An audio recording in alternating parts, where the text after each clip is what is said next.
S1 ya 63%. Jadi kalau angkanya jumlahnya 500, nggak tahu tuh Mbak, berapa berapa jumlah 63% ya. Mungkin sekitar 300-an ya, 300-an peserta nih yang mau studi lanjut. Nah, ini kan artinya menimbulkan harapan yang luar biasa juga karena memang saat ini beasiswa yang tergolong sangat banyak itu adanya di level S2 memang ya. Dan ini yang high school juga ada, D1, D2, D3 ada, S2 juga ada 20%. Nah, ini barangkali kurang lebih cerminan level pendidikan ASN di Indonesia kayaknya nih ya. Kurang lebih kalau nggak salah di kisaran angka 20% untuk yang sudah menempuh pendidikan S2-nya. Ya, kurang lebih begitu. Kurang lebih lah kita punya data banyak ini ya, sampai 600 orang yang kira-kira mencerminkan juga gambaran secara keseluruhan. Nah, yang S3 juga hebat ya, di sini ada juga beberapa, ya tentunya mungkin mau menyaksikan terus nanti membagi info atau mungkin barangkali ada peluang postdoc atau nanti juga ada saya sampaikan satu peluang untuk ikut short course ya dari Australia Awards. Nah, ini bisa juga sampai level S3 juga juga tentu bisa. Tapi kalau beasiswa degree untuk yang sudah S3 ya berarti sudah tidak ada lagi karena kita belum punya level S4 dan lain sebagainya. Oke, kita lanjut ya dengan pertanyaan kedua. Nah, kira-kira pertanyaan kurang lebih seberapa excited ya? Berapa besar sih euforia atau semangat teman-teman sobat ASN semua dalam menyambut kesempatan beasiswa yang ada saat ini. Ini langsung 80-an persen. Tuh, sangat bersemangat nih berarti artinya ya. Kalau yang satu ya berarti ya biasa-biasa, enggak tertarik yang untuk beasiswa tapi dan memang nggak ada ya yang nggak excited tuh nggak ada, masih 0%. Yang uninterested juga 0%. Nah, yang paling banyak ini adalah yang sangat menyambut eh, dengan semangat ya kesempatan peluang beasiswa ini. Oke, kita masih tunggu lagi sebentar, tapi kurang lebih angkanya kalau sudah mencapai di atas 100 biasanya sudah menunjukkan apa ya keajegan ya atau angka-angka yang sudah stabil yang merefleksikan keseluruhan gitu kurang lebih. Ya, jadi 75% ya teman-teman semua di seluruh Indonesia ini merasa sangat excited ya menyambut baik kesempatan atau peluang beasiswa yang ada. Oke, kita lanjut ya ke pertanyaan berikutnya. Nah, ini kalau disuruh harus milih, nah kebetulan tadi sudah sempat terbuka sebelumnya ya. Nah, kalau mau banyakkan domestik apa overseas nih ya, kira-kira mau studi lanjutnya. Ini sebenarnya kalau pesertanya nggak terlalu banyak, enak nih Mbak Ika, kita bisa interaktif gitu ya, bertanya kenapa sih pilih dalam negeri, kenapa sih pilih luar negeri gitu ya. Tapi karena ini banyak banget pesertanya, ya kita sulit juga untuk bisa interaktif langsung menyampaikan gitu ya. Tapi kita cukup tahu lah gambarannya ya. Ketika di sini misalkan, oh ternyata animo yang lebih tinggi ini untuk studi lanjut itu ternyata lebih banyak yang dalam negeri. Nah, ini kan bisa menimbulkan pertanyaan, kira-kira sebenarnya apa yang mendasari pilihan teman-teman untuk lebih banyak memilih dalam negeri gitu ya. Apa karena memang ya yang penting kan selalu melakukan pengembangan kompetensi gitu. Dan atau mungkin tapi saya punya kendala juga nih kaitannya dengan kemampuan bahasa nih sehingga saya nggak berani mau apply beasiswa yang di luar negeri atau seperti apa gitu ya, macam-macam ya sebabnya. Nah, ini domestik 71%, overseas 29%. Ya sama juga kebetulan saya turut mengelola juga salah satu beasiswa pemerintah, yaitu beasiswa Indonesia Bangkit yang ada di Kementerian Agama. Itu juga cerminannya kurang lebih sama, gitu ya. Jadi yang apply ke beasiswa domestik itu jauh lebih banyak dibandingkan yang apply beasiswa luar negeri. Nah, sebenarnya dari gambaran ini juga menimbulkan harapan yang cukup besar ya bagi teman-teman yang ingin apply beasiswa ke luar negeri. Mungkin selama ini beranggap bahwa kayaknya susah banget mau apply beasiswa luar negeri, kayaknya saingannya banyak banget. Sebenarnya terbalik teman-teman semua ya berdasarkan apa yang saya sudah jalani selama beberapa tahun ini. Setiap pembukaan beasiswa itu yang jauh lebih banyak adalah beasiswa di dalam negeri gitu. Applicant-nya jauh lebih banyak gitu. Artinya lebih kompetitif untuk mendapatkan beasiswa dalam negeri dibandingkan yang luar negeri gitu ya. Oke, kemudian nah ini challenge nih. Pasti kalau kita mau eh, melangkah, apalagi melangkah ke sesuatu yang lumayan besar di dalam hidup kita, pasti ada challenge-nya. Nah, kira-kira ketika teman-teman mau apply beasiswa, nah kira-kira apa ini kendalanya? Gitu. Ini macam-macam, silahkan teman-teman jawab. Ah, bahasa TOEFL, IELTS. Nah, ini bisa jadi jawaban ya, Mbak Ika ya terkait dengan yang tadi. Kenapa kok paling banyak beasiswa apply dalam negeri gitu. Salah satunya bisa jadi kaitannya dengan bahasa. Gitu ya. Jadi bisa jadi karena kendala ada di bahasa, ya sertifikat bahasa dan lain sebagainya. Akhirnya mungkin ada kendala juga untuk apply beasiswa luar negeri. Tapi yang pasti adalah setiap beasiswa, baik itu beasiswa yang dalam negeri maupun luar negeri, biar bagaimanapun memerlukan kemampuan bahasa asing gitu ya. Jadi mau kuliah dalam negeri sama aja ya, pasti ditanya syarat kemampuan bahasanya gitu ya. Bahkan kalau kita mau kuliah biaya sendiri, mau S1, S2, S3 di dalam negeri pun sama juga, tetap aja ditanya gitu ya. Nah, ini kebetulan anak saya juga kelas 12 ya, mau apply masuk kampus ya UI, ITB, jurusannya bukan bahasa Inggris, tapi tetap ada syarat bahasa Inggris yang diminta gitu. Jadi artinya mau kemanapun kita tetap aja kemampuan bahasa asing itu menjadi hal yang penting. Nah, tapi ini masih muncul juga ini ya, ada katanya izin dari atasan. Nah, insya Allah lah kalau dari BKN mah tidak akan ada kendala izin dari atasan ya. Tadi Pak Wakil Kepala BKN sudah sangat tegas sekali ya. Pokoknya mendukung 100% ya semangat Sobat BKN untuk terus maju meningkatkan kompetensi ya melalui studi lanjut gitu ya. Ini usia, iya betul ya, usia sambil ketawa ya yang terasa challenge-nya. Ya memang betul sih ya. Rata-rata beasiswa banyak juga memang yang mensyaratkan usia maksimal gitu ya. Eh, Jadi ya tolong dilihat aja teman-teman, tapi in general biasanya kalau untuk beasiswa S2 itu maksimal sekitar 35 tahun lah. Atau ada yang sampai 40 tahun. Dan untuk beasiswa S3 itu biasanya maksimal sampai ke 47 tahun. Lah. Kurang lebih seperti itu. Walaupun ada juga beberapa tipe beasiswa yang mungkin tidak mensyaratkan usia, batas usia, dan lain sebagainya. Oke ya, ini paling banyak ya. Atau juga kendala yang lainnya ini ya, keluarga.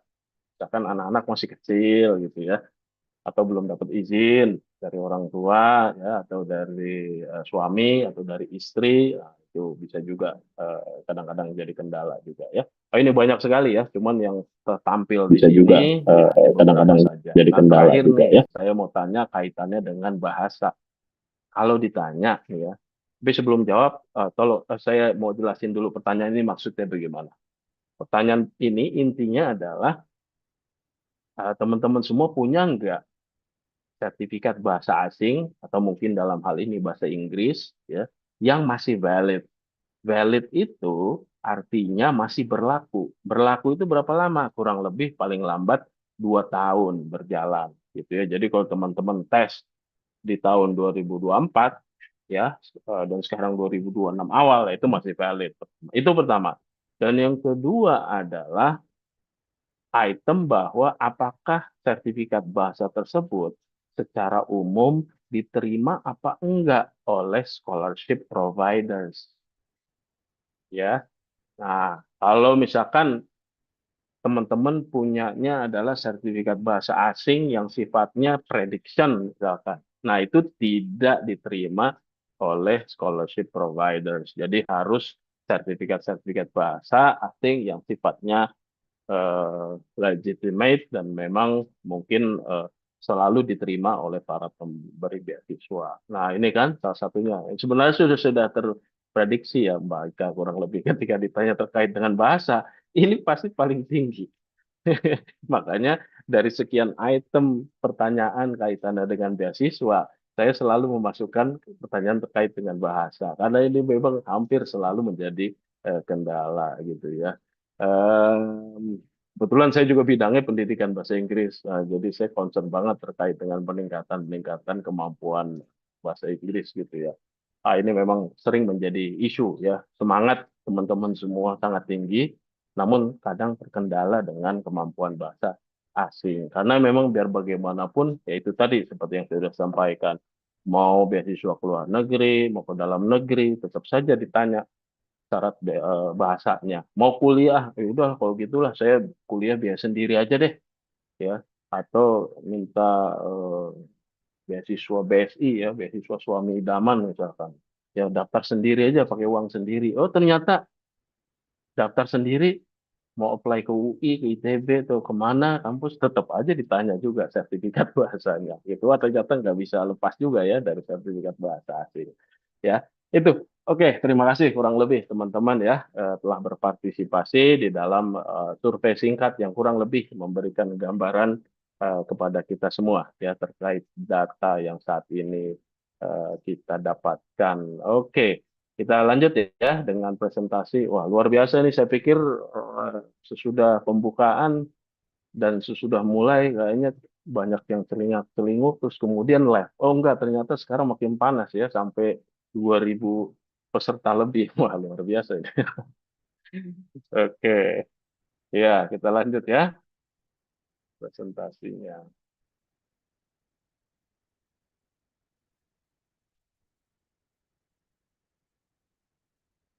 Oke,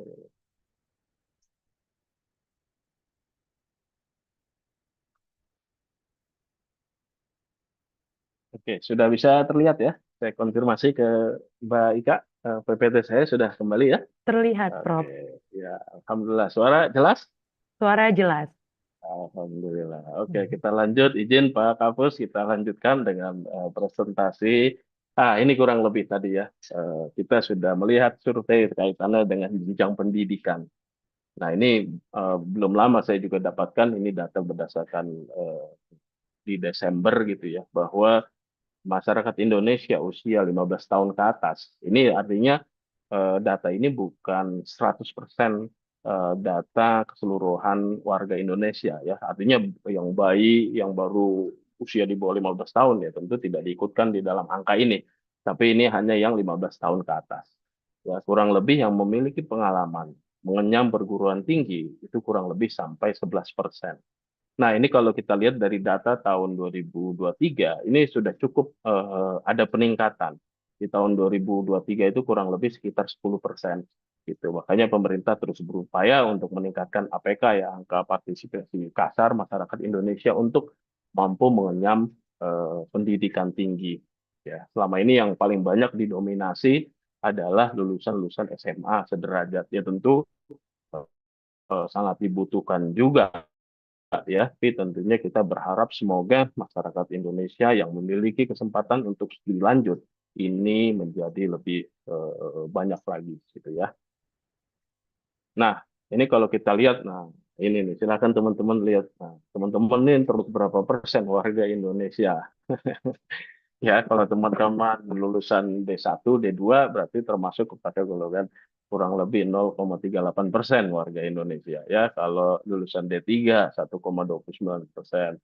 Kalau lulusan S1 berarti dari keseluruhan warga Indonesia ini termasuk kepada golongan yang 4,77%. Nah, Bapak Ibu yang sudah S2, teman-teman semua, ini lebih sedikit lagi angkanya ya, hampir menyentuh 1 juta jiwa warga Indonesia yang sudah menyelesaikan pendidikan S2. Bagi Bapak Ibu yang sudah S3 itu lebih sedikit lagi, ya, hanya kurang lebih sekitar 69.000 jiwa ya yang ada yang sudah mengenyam pendidikan S3. Nah, tadi kurang lebih kan mirip-mirip lah ya dengan hasil survei cerminan kita 2.000 orang yang ada di webinar ini tadi tertera 1% yang sudah S3. Nah ini kurang lebih. Nah mudah-mudahan dengan kesempatan yang ada, ya insya Allah nanti akan semakin banyak warga Indonesia yang memiliki kesempatan untuk studi lanjut, ya bahkan sampai studi S3. Nah, kalau kita lihat sedikit ya gambaran kaitan dengan ASN di Indonesia. Nah, tadi kita juga berdasarkan survei terkonfirmasi dari sekian ratus peserta yang mengikuti survei ya terdapat sekitar 20% ya, yang sudah berada di level S2. Nah, ini kalau kita lihat dari salah satu beasiswa LPDP itu kurang lebih sekitar 30.000 penerima beasiswa LPDP berasal dari ASN dan kaitannya dengan kesempatan kembali mengabdi ya. Tadi sudah disampaikan oleh Pak Wakil Kepala bahwa ini bukan cuma kaitannya dengan peningkatan SDM, tapi juga tentang bagaimana nanti bisa melakukan efektivitas di berbagai sektor yang ada di pemerintahan dan juga sektor-sektor lainnya gitu ya. Jadi data menunjukkan bahwa mayoritas ditempatkan kembali pada posisi-posisi strategis. Ya, jadi teman-teman semua yang saat ini merasa kayaknya udah nyaman banget nih. Nah, ini salah satu kendala itu mau apply beasiswa itu berada di zona nyaman. Biasanya begitu. Ya, tapi ingat saja teman-teman nanti ketika suatu saat teman-teman melanjutkan studi, ya teman-teman tidak kehilangan apa yang saat ini tinggalkan gitu ya, tapi nanti teman-teman akan kembali lagi dengan misalkan posisi yang bisa jadi jauh lebih baik dari apa yang ditinggalkan sekarang gitu ya. Sedikit cerita saya. Waktu itu saya ketika mau S3 kebetulan sudah ada posisi gitu ya. Terus kemudian saya berdiskusi dengan bos saya, dengan kepala pusat gitu ya. Sambil curhat lah istilahnya. Pak, saya pengen studi lanjut lagi, tapi kayaknya saya sudah settle banget di sini. Nah, jawaban beliau itu sederhana banget. Ya, tapi sangat saya ingat ya, itu pembicaraan sekitar 15 tahun yang lalu ya. Beliau bilang, mumpung belum terlalu settle. Nah, kata beliau gitu. Wah, malah justru apa yang saya sampaikan justru beliau balikan. Ya, mumpung belum terlalu settle. Kamu kuliah dulu, S3, nanti kamu kembali. Apa yang kamu pegang saat ini sudah bukan level kamu lagi. Gitu. Justru kamu nanti akan dapat kesempatan yang jauh lebih tinggi dari apa yang saat ini kamu tinggalkan. Oh, itu dengan makanya sampai sekarang 15 tahun kemudian saya masih ingat persis apa yang disampaikan beliau itu tidak akan pernah lupa. Oh iya, ternyata cara berpikir kita juga sangat berpengaruh ya terhadap kita melihat sesuatu. Makanya memang kenapa saya ungkap kaitannya dengan hal ini. Memang salah satu kendala adalah banyak dari kita yang tidak mau keluar dari zona nyaman gitu ya. Padahal apa yang akan kita lakukan itu berbentuk untuk peningkatan kompetensi diri kita sendiri dan juga masyarakat gitu ya. Jadi semakin kita mengembangkan diri, semakinlah kita bisa bermanfaat bagi masyarakat. Ini contoh sederhana saja ya. Mungkin kalau saya tidak kuliah sampai S3, mungkin saya tidak dapat kesempatan untuk sedikit berbagi apa yang saya tahu gitu ya. Ya, jadi saya punya dapat kesempatan untuk berbicara di depan 2.000 orang. Ya mungkin ini hasil buah dari pendidikan. Kalau saya mungkin hanya lulusan SMA atau lulusan S1, mungkin saya tidak akan pernah mendapat kesempatan ini. Ini saya mau hanya sekedar ngasih contoh aja bahwa betapa besarnya tadi yang Pak Wakil Kepala BKN sudah sampaikan ya, ungkapan dari Nelson Mandela ya bahwa senjata yang paling kuat adalah salah satunya adalah pendidikan. Nah, mudah-mudahan dengan concern kita yang penuh terhadap pengembangan kompetensi ini, mudah-mudahan nanti suatu saat bisa terus meningkatkan kualitas pengembangan sumber daya manusia Indonesia secara keseluruhan. Nah, ini kalau kita lihat ya rekor pendidikan dengan lulusan S2 ini masih banyak didominasi oleh penduduk-penduduk yang ada di Pulau Jawa. Ya tidak terlalu aneh sih ya, karena memang penduduk di Pulau Jawa itu memang paling banyak gitu ya. Mudah-mudahan nanti ke depannya nanti persentase ini akan sedikit bergeser kepada penduduk-penduduk yang juga berada di wilayah lain ya di luar Pulau Jawa. Semoga akan semakin banyak. Nah, ini saya kecil sedikit ya jumlah warga Indonesia ini kurang lebih lulusannya belum terlalu banyak ya dibandingkan Malaysia dan juga Vietnam ini masih di bawah. Nah, mudah-mudahan dengan banyaknya peluang beasiswa yang saat ini diberikan oleh negara, semoga ini terus mendongkrak perolehan dari masyarakat Indonesia yang memiliki atau memiliki kesempatan untuk mengenyam pendidikan ya hingga sampai ke S2 dan ke S3 gitu ya. Makanya ini bukan klaim saya ya, bukan klaim saya, nanti saya akan sampaikan mengapa Indonesia kok bisa disebut sebagai Indonesia negeri sejuta beasiswa ya. Nanti saya akan sampaikan betapa banyak beasiswa-beasiswa yang ada ya di seluruh Indonesia ini, baik dari pemerintah maupun dari donor asing ya, dan dari lain sebagainya gitu ya. Karena kebetulan Indonesia ini sedang terus bergerak maju ya, sehingga memiliki benefit juga, artinya sudah mampu untuk memberikan beasiswa bagi warganya, tapi juga masih memungkinkan ya untuk menerima beasiswa dari negara-negara lain yang jauh lebih maju ya, misalkan dari pemerintah ya Australia, dari Italia atau dari Belanda atau dari Amerika dan lain sebagainya gitu ya. Jadi berada di posisi tengah-tengah menuju ke atas, ini posisi yang cukup sangat menguntungkan. Bahkan kalau teman-teman cek sendiri, Kementerian Pendidikan Tinggi, eh, Sains dan Teknologi itu sudah memiliki beasiswa KNB. Ya, beasiswa KNB itu beasiswa untuk siapa? Beasiswa untuk warga negara asing. Untuk kuliah di mana? Kuliah di kampus-kampus di Indonesia. Itu artinya apa? Pemerintah sudah memiliki kekuatan dan kemampuan tidak hanya untuk menyekolahkan warga-warganya, warga negaranya saja, tapi juga memberikan kesempatan bagi warga asing untuk bisa kuliah di Indonesia. Jadi saat ini beasiswa sangat banyak sekali ya. Jadi kalau ngebayang waktu dulu saya zaman-zaman nyari beasiswa tahun 2005 ya, tahun 2005 itu paling beasiswa hanya ada sekitar, ya nggak banyak lah ya, kita belum punya LPDP dan lain sebagainya, jadi sangat bergantung kepada beasiswa yang diberikan oleh pemerintah negara lain gitu ya. Makanya sekarang kesempatan untuk mendapatkan beasiswa itu sangat banyak sekali. Nah, oleh sebab itu eh, kami juga punya program ya, artinya saya secara pribadi sudah merasa banyak sekali mendapatkan manfaat dan kebaikan dari pendidikan dan beasiswa. Oleh sebab itu, saya dan teman-teman juga mengembangkan sebuah NGO namanya Indonesia Scholarship Center.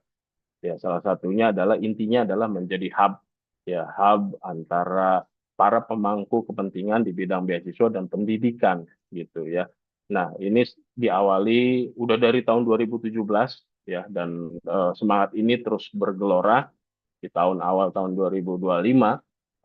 Kami bersama teman-teman dari Forum Beasiswa Indonesia menggelar Sarasehan Jaringan Beasiswa 2025 dan berujung kepada peluncuran ya gerakan sejuta beasiswa untuk Indonesia yang digelar di Kemenko PMK ya. Dan setelah itu bergulir lagi berbagai macam kelas. Ini salah satu contoh kelas online pesta beasiswa ya. Kami menggelar pesta beasiswa Part 1 ya, waktu itu di Gedung Suci Center di Pantai Indah Kapuk, Jakarta Utara. Awalnya ini pesta beasiswa sudah fix akan digelar di DPR MPR, tapi kemudian terjadi kerusuhan ya, sehingga harus dipindahkan ke tempat lain pelaksanaannya. Dan alhamdulillah setelah part 1 ini dilaksanakan part 2, yaitu di gedung DPD ya, bekerja sama dengan berbagai macam pihak. Nah, ini menunjukkan antusiasme masyarakat yang sangat luar biasa terkait dengan potensi beasiswa. Nah, ini yang akan kita rencanakan di tahun 2026 ya, indonesiaedu.gov ya, festival. Ini pameran pendidikan tinggi S2, S3 dan non-negeri ya bagi pegawai pemerintah Indonesia. Contoh, tahun lalu kami sudah menyelenggarakan bersama dengan Badan POM ya di BPOM Pusat, dan tahun ini akan berupaya menggelar kembali, dan kami membuka peluang kolaborasi ya, barangkali mungkin BKN atau institusi negara lain ya berkenan untuk berkolaborasi bersama kami untuk menggelar Education Expo ini, yang tentunya nanti akan sangat bermanfaat bagi masyarakat gitu ya. Nah, ini banyak sekali lembaga-lembaga pengelola beasiswa di Indonesia. Kami juga punya katalog beasiswa ya, nanti akan eh, kami tunjukkan ya seperti apa itu katalog buku beasiswanya. Jadi teman-teman nggak usah capek-capek mencari beasiswa satu-satu. ke website masing-masing gitu ya, nyari info segala macam. Kami sudah siapkan katalog dan buku yang beasiswa yang teman-teman nanti bisa manfaatkan ya, gratis ya, karena ini memang kami usahakan untuk terus bisa memberikan manfaat ya bagi masyarakat Indonesia. Nah, jadi saya hanya menunjukkan list-listnya saja, sementara tidak akan membahas satu persatu ya jenis-jenis beasiswa yang ada, tapi nanti ada beberapa jenis beasiswa yang akan kita diskusikan sedikit ya, lalu kemudian nanti tentang bagaimana strategi-strateginya gitu ya, kurang lebih. Nah, ini saya mau quote dulu dari apa yang disampaikan oleh Uda Ahmad Fuadi ya. Beliau selaku penerima beasiswa dan penulis buku dan lain sebagainya, ini mengingatkan kita satu hal yang saya pikir selalu relevan terhadap target dan cita-cita yang ingin kita capai gitu ya. Kadang kita pengen mencapai suatu yang besar, namun kita harus selalu ingat bahwa capaian-capaian itu ya hanya bisa dicapai bagi orang yang melebihkan usaha.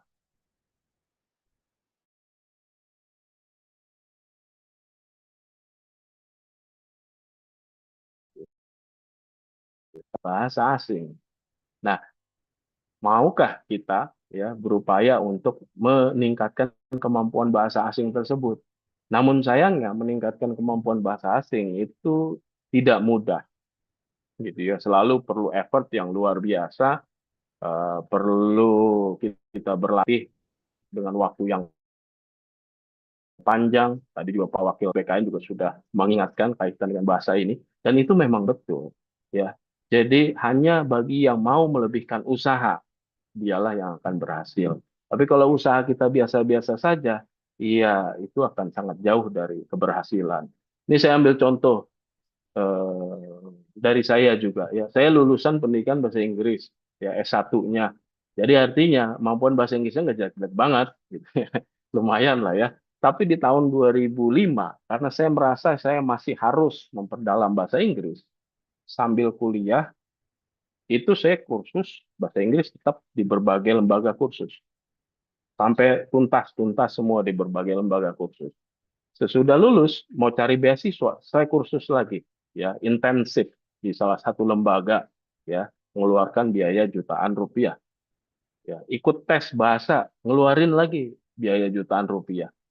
Ya, ya karena saya yakin itu bukan spending ya yang saya saya keluarkan ya, tapi itu merupakan bagian dari investment. Ya, that's part of my investment yang suatu saat nanti saya akan ambil hasilnya gitu. Jadi teman-teman kadang kesempatan itu kita tidak selalu harus menunggu, tapi kadang-kadang kesempatan itu memang betul-betul harus kita ciptakan gitu ya. Jadi jangan selalu berharap, nah nantilah nunggu ada kesempatan lah untuk pelatihan gratis dari pemerintah atau dari mana lah baru saya mau berusaha. Ya tidak mesti selalu seperti itu gitu ya. Semua perlu kita lakukan dan perlu kita usahakan. Ini berkali-kali saya ingatkan, beasiswa itu bukan masalah kepintaran lagi. Ya, karena teman-teman yang misalkan mau apply beasiswa S2 itu sudah dijamin pintar. Kenapa? Karena bisa lulus S1. Jadi udah nggak ngomongin lagi kaitan dengan kepintaran lagi. Ya, tapi bagi siapa ya yang mau melebihkan usahanya, ya siapa yang mau berjuang lebih keras dibandingkan yang lain. Gitu ya. Jadi ini semoga bisa menjadi inspirasi bagi kita semua. Nah, kalau dari saya pribadi, nah, saya sudah sedikit banyak merasakan ya bahwa beasiswa itu atau pendidikan lanjut itu kalau kita istilah kenal dengan istilah samsat, kalau kita pergi ke samsat, sistem manajemen satu atap, di situ kita bisa urus semuanya. Mau ngurus SIM bisa, ngurus STNK bisa, bayar pajak bisa, ya mau bayar pajak tanah dan lain sebagainya bisa. Nah, kalau bagi saya pribadi sudah merasakan bahwa pendidikan dan beasiswa itu merupakan sebuah hal yang bisa membawa kita mencapai banyak hal. Ya, mulai dari kesempatan pendidikan, mulai dari perbaikan ekonomi, mulai dari mungkin posisi perbaikan ekonomi, memenuhi harapan orang tua, dan berbagai macam harapan-harapan lainnya. Jadi kalau teman-teman sedang berusaha untuk mencapai satu jalan yang bisa meraih banyak hal, jalurnya adalah pendidikan. Itu kalau berdasarkan pengalaman pribadi saya dan mungkin juga sudah dirasakan oleh banyak Bapak Ibu dan teman-teman lainnya gitu ya. Jadi saya mau ingin lagi menegaskan komitmen betapa pentingnya kita untuk bisa serius dalam mengupayakan beasiswa ini. Dan pernah juga saya diundang di Kick Andy ya tahun 2019 ini menyampaikan ini kalau teman-teman lagi punya waktu ya lagi gabut eh, bingung ngapain ya buka aja di YouTube ya kalau mau ngelihat bagaimana beasiswa mengubah nasib ya di situ ada sedikit cuplikan kisah hidup saya yang pernah disampaikan di sana bagaimana yang sederhananya seorang dulu pernah jadi pedagang kaki lima ya sekarang bisa mengubah nasib melalui apa? Melalui pendidikan dan beasiswa. Ya silahkan ditonton cuplikannya semoga teman-teman bisa mendapatkan inspirasi dari situ. Dan alhamdulillah dengan capaian itu ya kami sekeluarga juga mungkin termasuk kepada keluarga yang mungkin bisa jadi limited edition ya karena ada 3 orang di dalam anggota keluarga yang bisa punya jabatan profesor ya orang tua kami ayahanda kami kakak kami dan saya sendiri gitu ya ini salah satunya harapannya apa memenuhi harapan orang tua seperti yang tadi saya sampaikan gitu ya pengen anaknya jadi dokter iya mau jadi anaknya jadi profesor kebayangkan ya jadi saya hanya ingin memberikan sedikit kilas balik betapa pendidikan itu bisa mengubah segala sesuatu yang ada di dalam kehidupan kita gitu ya. Oke, kembali lagi ke beasiswa, berapa banyak sih beasiswa? Banyak banget deh ya. Pokoknya ada. Apalagi kita sangat beruntung banget ada beasiswa LPDP ya, yang beasiswa andalan kita semua ya masyarakat Indonesia. Karena ketika ditanya siapa sih yang eligible untuk apply beasiswa LPDP, ya bisa dibilang hampir seluruh warga Indonesia gitu ya. Kalau kita lihat misalkan beasiswa dari Fulbright dari Amerika misalkan ya salah satu donor ya Amerika itu pasti ada certain restrictions ada beberapa restriction ya misalkan beasiswa ini hanya bisa diambil oleh warga negara dari negara A B C D E F G ya atau misalkan beasiswa dari kementerian tertentu ya di Indonesia itu bisa jadi ada restriction hanya bisa di-apply oleh SDM yang berada di kementerian tersebut. Ya, tapi kalau ditanya LPDP bisa di-apply oleh siapa? Siapa aja. Ya, yang penting memenuhi syarat. Kalau mau S2 berarti sudah S1. Kalau mau S3 berarti S2. Terserah dia mau kerja dimanapun atau tidak bekerja, setahu saya ya masih welcome untuk diterima ya untuk mendaftar gitu ya. Nah, kalau mengenai dapat atau enggaknya ya tergantung bagaimana orang tersebut berusaha gitu ya. Ini banyak banget kalau dihitung kuotanya. Makanya tadi kembali lagi kepada apa yang saya sampaikan ya Indonesia itu negeri sejuta beasiswa. Bukan mengandai-ngandai, tapi memang kejadian gitu ya. Oke, nah, ini kita bahas ya beberapa beasiswa. Nah, ini tentu saja tadi kembali lagi beasiswa LPDP ya beasiswa kita semua ya sebentar lagi akan buka ya setahun 2 batch ya batch 1 dan batch 2 ya. Silahkan teman-teman mau apply berapa kali pun juga saya pikir sekarang kayaknya kebijakan yang sekarang tidak ada restrictions ya. Kalau dulu ada setahu saya beberapa tahun yang lalu kalau udah dinyatakan belum berhasil itu harus nunggu dulu baru bisa apply lagi. Tapi kalau sekarang kebijakan yang sekarang setahu saya ya bisa terus apply. Ya banyak banget ya stream beasiswa yang ada di LPDP karena terus evolusi, terus melakukan peningkatan, ya kualitas, kuantitas, dan lain sebagainya. Jadi teman-teman salah satu beasiswa yang bisa kita apply ya saat ini tentunya adalah beasiswa LPDP. Silahkan dicek websitenya, persyaratannya, apapun gitu ya. Ketika ditanya, Pak, saya mau siap-siap tapi belum dibuka. Nah, itu adalah kadang saya ngerasa eh, apa ya? eh, sikap yang kurang pas saja gitu ya. Karena teman-teman perlu ketahui bahwa siap-siap beasiswa itu bukan siap-siap dalam waktu 1 hari 2 hari, ya perlu waktu berbulan-bulan dan lain sebagainya. Kalau teman-teman mau ya tentu teman-teman sudah bisa melakukan persiapan. Ya, gimana kan belum dibuka? Ya gampang saja, teman-teman lihat aja persyaratan beasiswanya yang tahun sebelumnya. Nah, dalam hal ini tahun 2025. Ya persiapkan saja dulu beberapa hal yang ada yang mirip dengan itu. Tidak akan jauh kok. Ya, persyaratan untuk apply sesuatu itu tidak akan jauh berbeda dari apa yang dilakukan di tahun sebelumnya dan di tahun yang akan datang. Paling hanya ada penyesuaian-penyesuaian sedikit gitu ya, entah itu skornya, entah itu tambahan dokumennya, atau bisa jadi ada dokumen yang sebelumnya ada, tapi kemudian ditiadakan dan lain sebagainya gitu ya. Jadi teman-teman bisa sudah mulai siap-siap ya, mulai sekarang karena nanti batch 1 akan segera dibuka. Bisa jadi teman-teman bisa melihat di websitenya ya, kapan itu akan dibuka pendaftaran untuk batch 1 ya. Jadi jangan sampai terlewat gitu ya.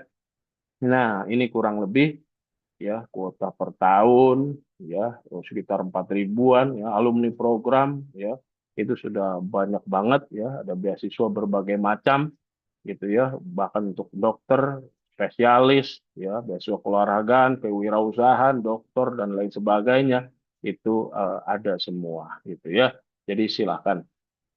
Nah, ini per 2024 ya tentu sekarang sudah lebih banyak lagi ya penerima beasiswanya. Ini cepat banget ya. Saya ingat waktu saya mau S3, beasiswa LPDP ini baru ada gitu ya. Jadi saya keduluan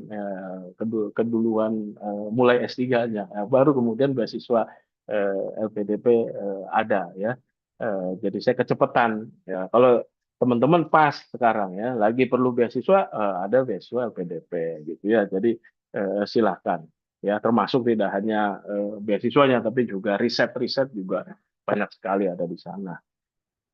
Lalu kemudian kalau teman-teman yang berada di lingkup Kementerian Agama, tentu ini ada yang namanya beasiswa Indonesia Bangkit gitu ya, dan tahun ini juga akan dibuka kembali ya, tapi kayaknya hanya satu batch, jadi teman-teman harus siap-siap ya, mungkin sekitar bulan Maret atau April nanti akan dibuka ya, jadi teman-teman yang berada di lingkungan Kementerian Agama tentu harus bisa mulai siap-siap untuk ASN, non ASN, untuk alumni, untuk guru madrasah, ustadz pesantren, karyawan, PNS, non PNS, semua bisa ya untuk apply beasiswa Indonesia Bangkit ya.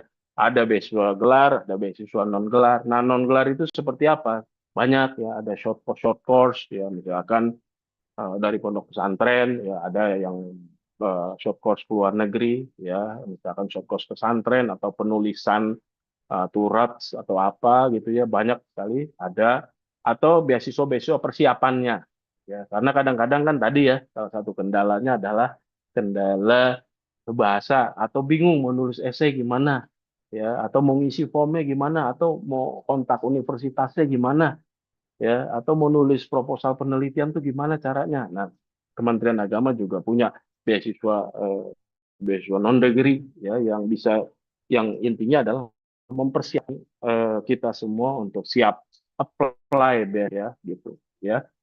Eh, eh,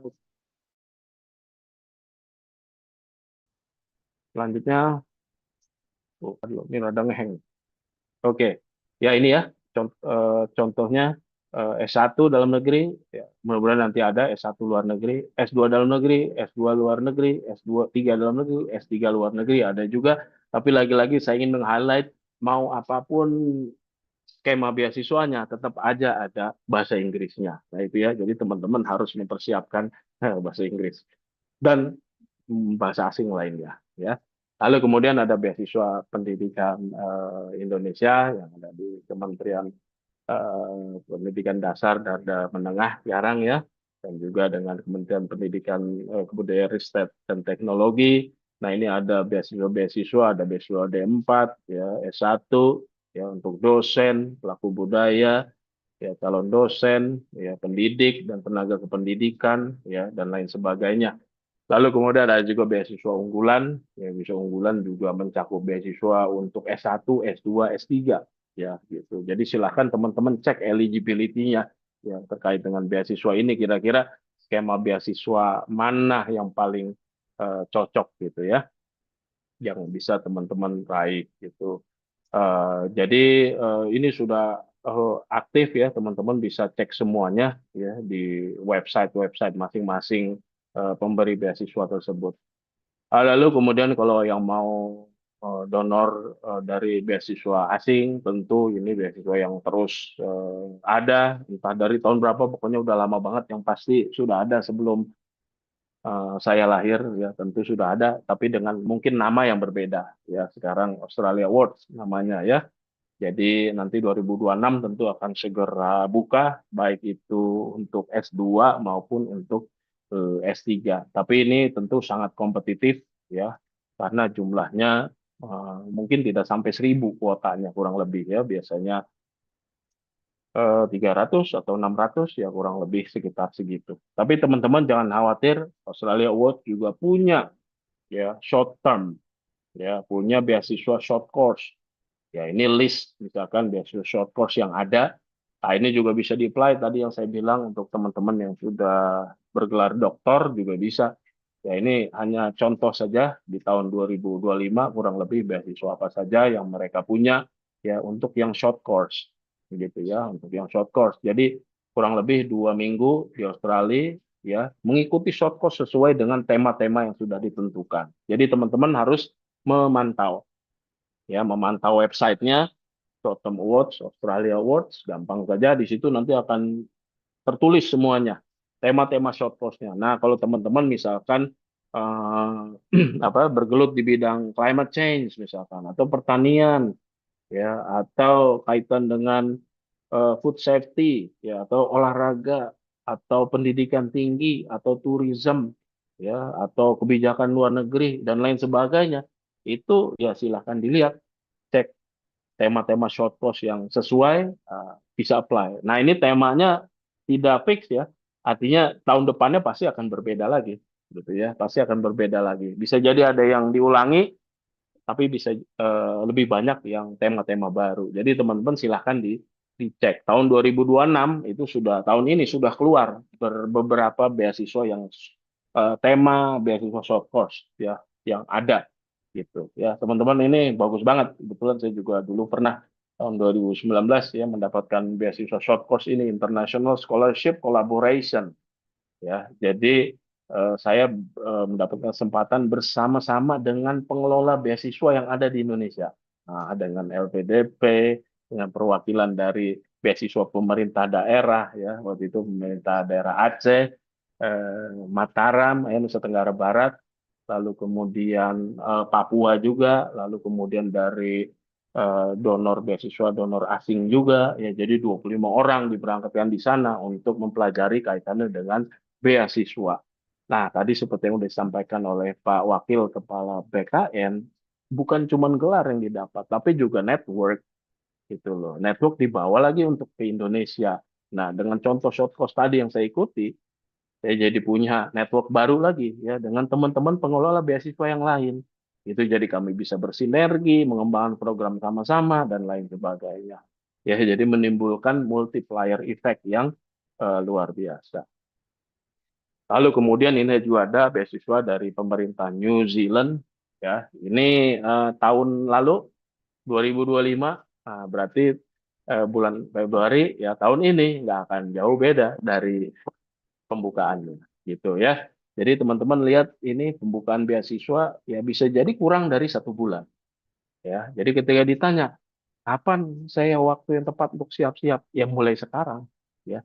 Banyak kesalahan pencari beasiswa adalah mulai siap-siap ketika kesempatannya datang. Tapi ketika kesempatan itu sudah jelang deadline, dia belum siap. Kadang-kadang begitu. Makanya siap-siaplah selalu untuk lebih early. Lagi-lagi tadi saya sampaikan, walaupun kan belum dibuka, ya lihat aja syarat-syarat yang tahun sebelumnya. Pasti nggak akan jauh kok dari itu, gitu ya. Kemudian ini banyak banget beasiswa ya, dari pemerintah Australia, dari New Zealand, dari Jerman, dari Jepang, dari Italia. Mungkin teman-teman belum pernah dengar ada beasiswa namanya EIYT. Nah, lagi-lagi nih Indonesia termasuk ya sebagai negara yang bisa mengakses beasiswa ini. Jadi teman-teman cek ya. Ini belum lama beasiswanya ada baru beberapa tahun ya. Chevening tentu yang sudah beasiswa yang sudah cukup panjang ya, sudah lama dari pemerintah Swedia, pemerintah Amerika ya dan pemerintah yang lain gitu ya. Jadi banyak banget. Nah, ini lagi-lagi tadi sesuai apa yang disampaikan ya, beasiswa mengubah nasib. Ya, yakinlah bahwa dengan melalui investment kita di bidang pendidikan, ya insya Allah bisa kita raih capaian ini ya. Nah, kalau belum tercapai, misalkan teman-teman sudah berupaya beberapa kali, ya, ya jangan diubah mimpinya. Ya, mungkin ubah strateginya. Seperti apa gitu ya. Apa sih yang dilakukan tahun ini yang lebih siap dibandingkan yang dilakukan tahun lalu. Saya juga kalau lagi interview beasiswa juga ketika tahu misalkan Anda sudah berapa kali ikut seleksi beasiswa? Sudah 4 kali misalkan. Yang ditanya para interviewer itu adalah apa yang Anda bawa kali ini yang berbeda dari apa yang Anda tawarkan tahun lalu. Yang ditanya adalah perubahannya. Kalau sama aja, ya tidak akan dapat gitu ya. Jadi tepat sekali apa yang disampaikan oleh Ibu Mary Riana bahwa ubahlah strateginya. Nah, tentu untuk mengubah strategi kita perlu kontemplasi ya, kita perlu evaluasi internal kira-kira apa sih yang belum tepat yang kita lakukan waktu itu ya, apa kekurangan-kekurangan kita sebelumnya dan lain sebagainya gitu ya. Saya punya waktu berapa lama lagi Pak Ika untuk presentasi sebelum tanya jawab kira-kira berapa menit lagi presentasinya? Masih lanjut ya? Nah, berapa menit lagi Mbak Ika waktu saya untuk Sampai presentasi? 14.55, sekitar 30 menit lagi kurang lebih, Prof. Wih, Mohon izin. masih lama, tapi pada ngantuk kayak ini peserta. Masih antusias sih, Prof, di kolom ini ya, pertanyaan dan chat juga. Oh iya, ya masih banyak 2.400 orang, malah makin Ini banyak ya. juga Oke, siap. reactionnya Hah? masih meriah sekali, Prof. Artinya Oh, masih meriah sangat ya. antusias.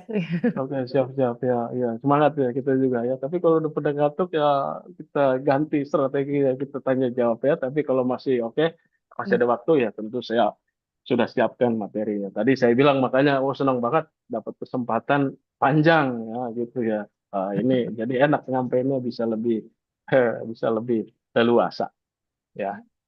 Ini ya. Ah, lalu kemudian ini teman-teman semua ya. Tadi saya sudah sampaikan dan janjikan kami sudah bikinkan katalog beasiswa Indonesia. Ya, jadi teman-teman nggak perlu membrowse satu persatu ya, nyari-nyari website beasiswa ya, semuanya ada di katalog beasiswa ini. Nah, ini saya kasih contoh ya sambil eh, kayak apa sih katalog beasiswanya ini. Nah, saya cek dulu ya di web ya. Ya, nah, ini teman-teman tampilannya. Nanti saya share apa? Saya share linknya juga ya. Jadi teman-teman tinggal download aja gratis kok ya. Ini edisi kedua ya. Alhamdulillah dapat dukungan penuh ya dari DPD Republik Indonesia, dari Kemenko PMK dan juga dari Baznas. Ya, jadi teman-teman kalau lihat ini yang edisi kedua, nanti ada juga saya sampaikan yang edisi pertama ya. Jadi edisi kedua ini sudah merupakan penyempurnaan, ada sekitar 104 ya, 104 halaman ya. Ini sambutan para tokoh ya, menyambut baik eh, apa katalog beasiswa ini. Nah, ini saya mau tunjukkan beberapa halamannya saja ya sebagai contoh bagaimana katalog beasiswa ini atau buku beasiswa ini ada. Nah, ini Nah, ini karena sambil zoom ya, jadi apa sinyalnya berbagi. Oke ya. Pada nanyain nih, Prof, di kolom chat. Boleh Oh, di-share linknya benar-benar. gitu. Oh, sangat boleh, Mbak. Nanti habis dijelasin sedikit langsung di-share. Siap, Prof. Eh, ya, ini ya, misalkan beasiswa Baznas, beasiswa LPDP, semua. Ya, ini tipe-tipe beasiswanya yang ada, kuota beasiswanya, ya, lalu kemudian syarat-syaratnya, hak lembaga, Ya, ini ada link-linknya semua ya Mbak. Jadi tinggal diklik-klik aja nih. Jadi gampang banget ya. Itu kurang lebih ya teman-teman. Jadi silahkan dieksplor sendiri. Ini sudah dihadirkan ya oleh teman-teman penggiat beasiswa ya untuk kita semua gitu ya. Banyak banget. Ya oke. Ntar sambil saya share linknya ya Mbak ya. Oke,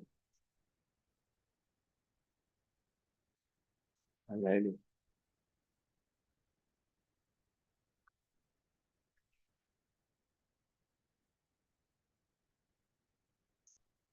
Nah,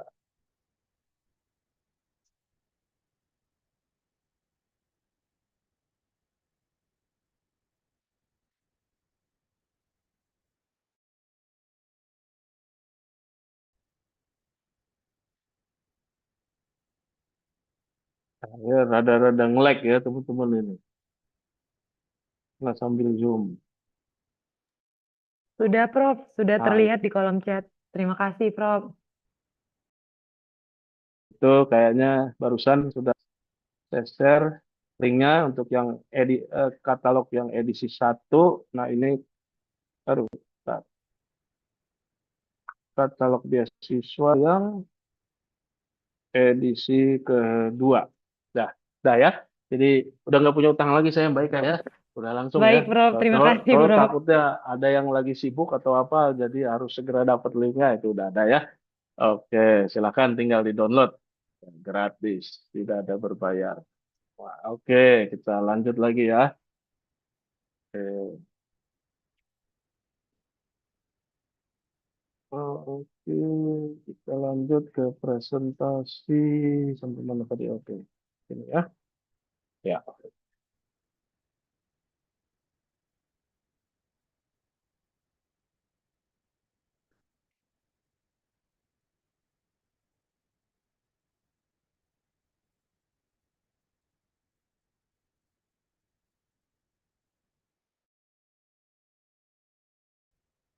ya, udah kembali ya slide-nya ya, Mbak Ika ya. Baik, Ya, Prof. oke. Ah, ini negara yang paling beasiswa yang paling banyak ya dari Amerika, Jepang, Australia, Inggris, Korea Selatan. Nah, ini kita beruntung tadi yang seperti saya sampaikan. Nah, kira-kira Mbak Ika kalau kita suatu saat udah benar-benar jadi negara maju, kira-kira kita masih dapat beasiswa nggak dari mereka? Kayaknya udah enggak ya, gitu ya. Jadi posisi yang sekarang itu kalau menurut saya ya lagi pas-pasnya bisa memberikan beasiswa, tapi juga masih menerima beasiswa gitu ya. Tentu kalau udah jadi negara yang sangat maju ya tentu udah tidak ditarget lagi oleh negara-negara pemberi beasiswa tersebut gitu ya. Tentu mereka akan mengalihkan beasiswanya bagi negara-negara yang lain gitu ya. Itu makanya kenapa saya bilang sekarang adalah waktu yang pas ya karena posisi yang saat ini gitu ya. Eh, Negara sudah memiliki kemampuan untuk memberikan beasiswa, tapi juga kita masih mendapat beasiswa dari negara yang lain. Oke, nah kemudian pertanyaannya ya tadi di judul adalah peluang dan strateginya. Ya sebenarnya strateginya sih sudah saya sampaikan ya kurang lebih tadi gitu ya sepanjang presentasi, tapi mungkin ada beberapa hal yang perlu ditekankan gitu ya. Ini saya sebut ya dari diri saya sendiri ya karena gampang ya 3D nama saya Didin ya bikin aja sendiri konsep 3D ya supaya diingat ya karena 3D juga sudah gampang diingat. Intinya satu hal yang paling jadi kata kunci adalah from dreamers to doers.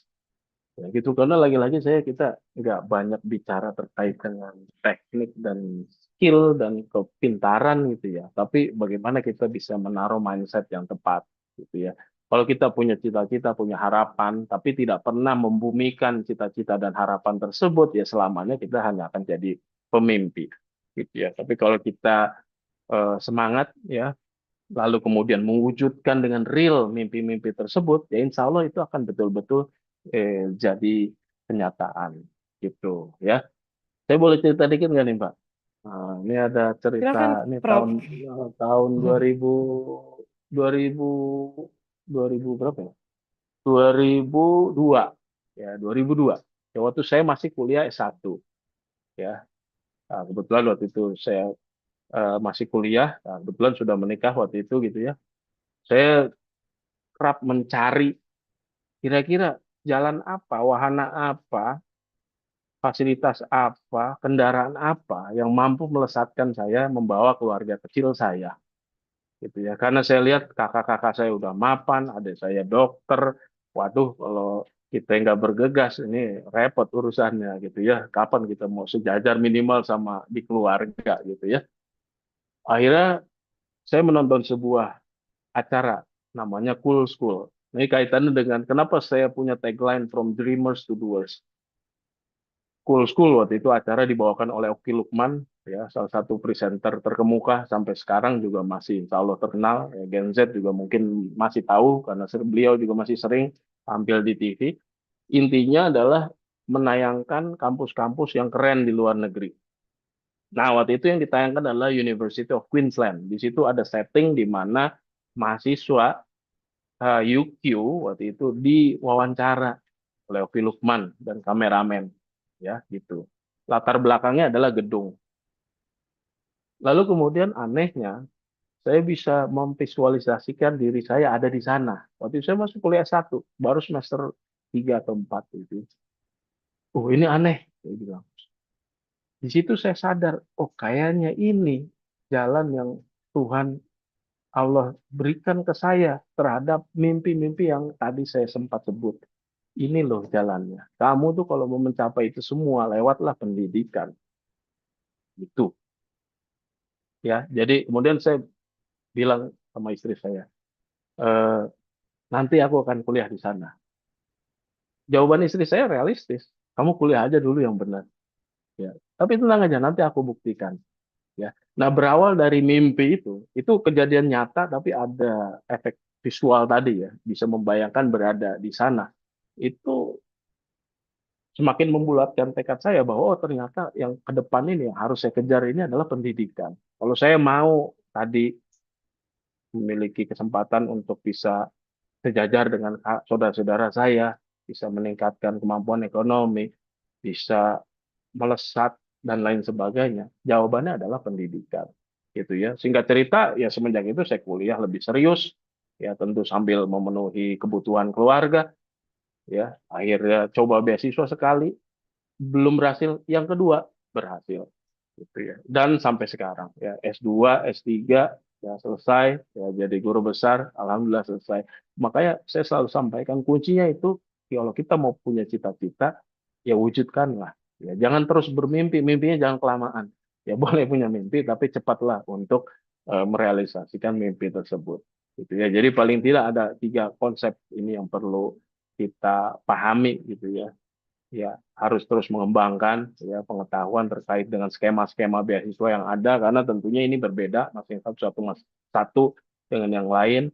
Kualifikasi kita juga harus terus meningkat dan yang tidak kalah penting lagi-lagi yang perlu saya tekankan adalah mindset and attitude.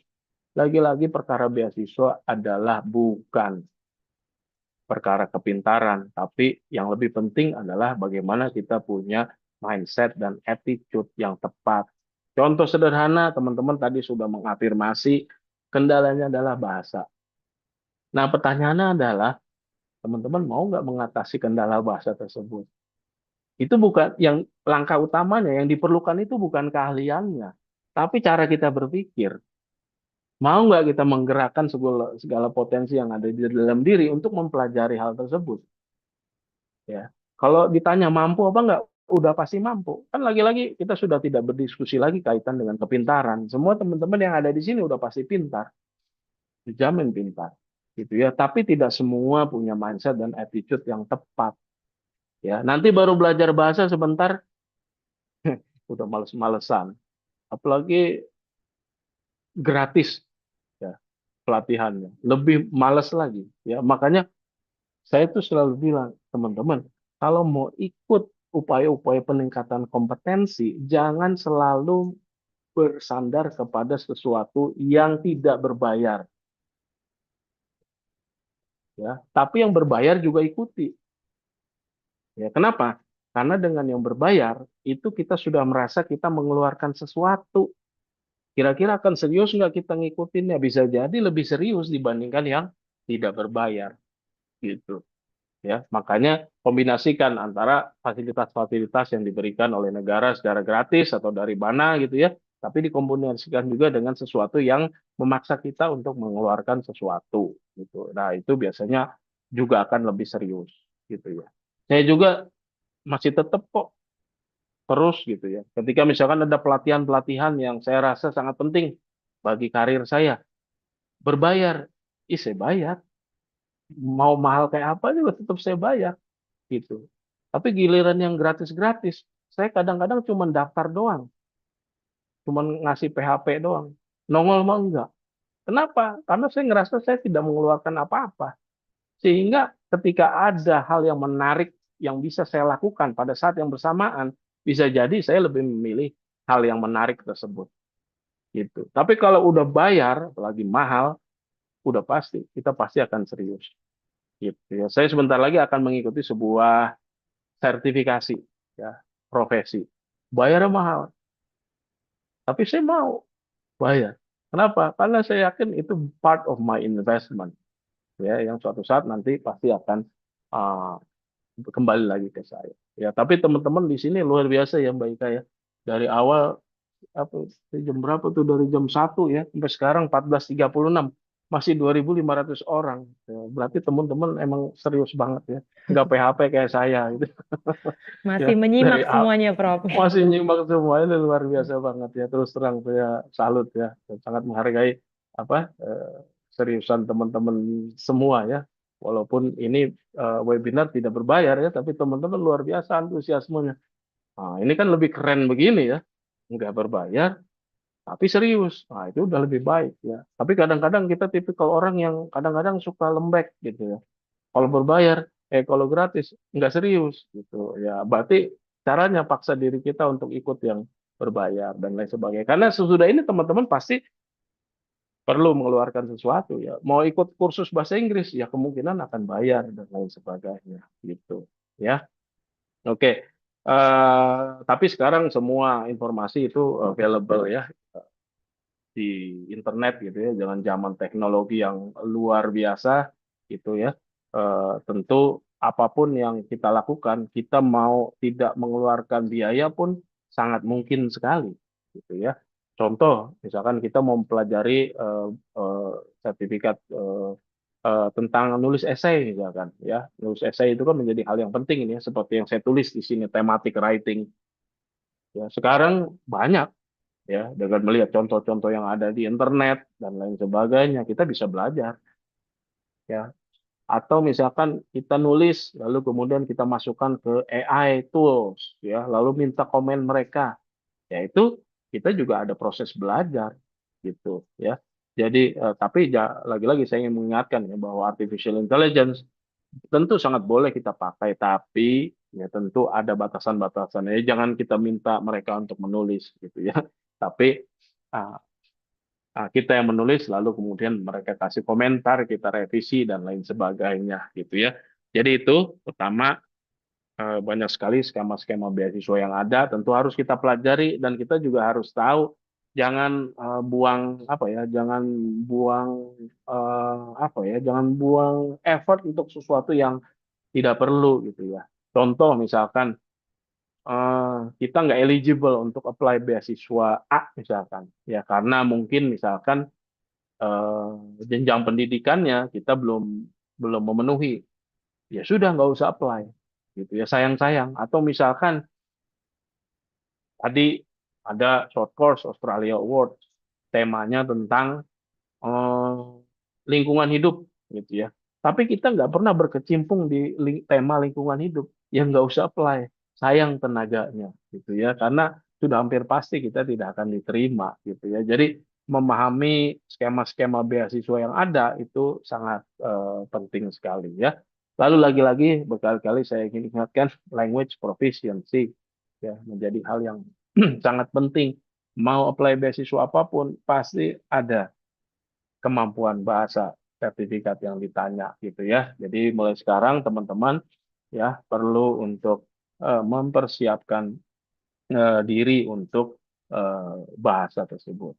Ya sekarang banyak kok ya les-les yang tidak mahal ya. Saya sering kok nemu di iklan gitu ya, ada untuk les bahasa Inggris 350.000, udah 20 kali pertemuan. Ya, jadi sekali datang hanya sekitar 20.000, ya, itu bisa. Ya, ada yang mahal, ada juga. Atau yang gratis sama sekali, ya bisa juga. Silakan aja. Banyak sekali materi-materi belajar yang kita bisa pelajari secara otodidak ya, melalui internet dan lain sebagainya. Gitu.